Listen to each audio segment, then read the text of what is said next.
आज मार्गशीर गुरुवार ओडिशावासी समस्त भाई भौणी मानू मार्गशीर गुरुवार शुभेच्छा शुभकामना।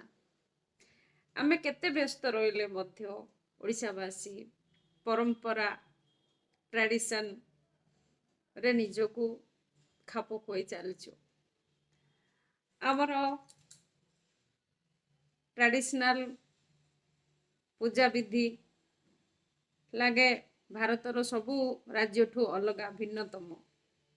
12 दिन रे 13 ओषा 13 पर्व से भितर मार्गशीर गुरुवार ओडिशार घरे घरे बहु माने तांको घरे माँ लक्ष्मी को सुमरणा करी माँ लक्ष्मी स्वागत करि थांती मार्गशीर गुरुवार रे।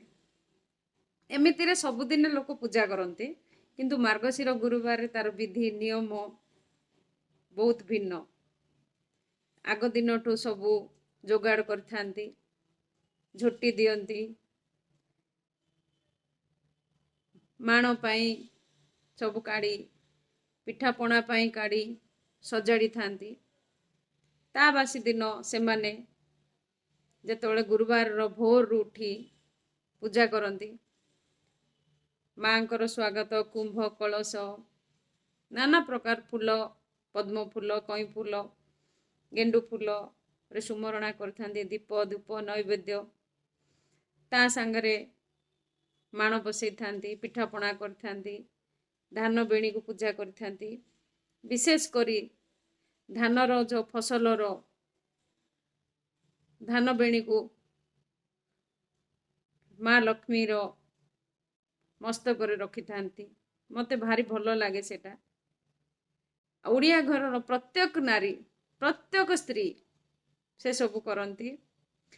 केते ना स्टाइल मारती, केते निजक परिवर्तन करती, तथापि ओडिया कल्चर ओडियार परंपरा ओडियार पिठापणा ओडिशार मार्गशीर गुरुवार भिन्नतम।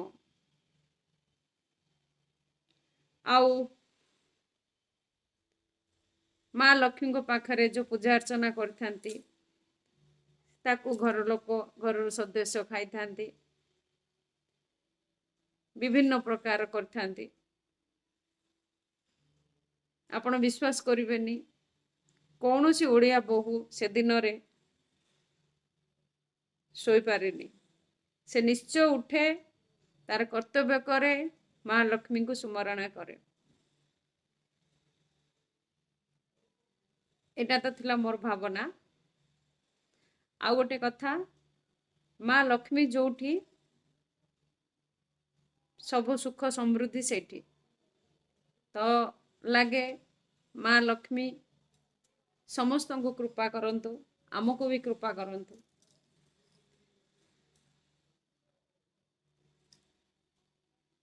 समस्त दुख दरिद्र दूर करंतु, मनर अभिलाषा पूरा करंतु।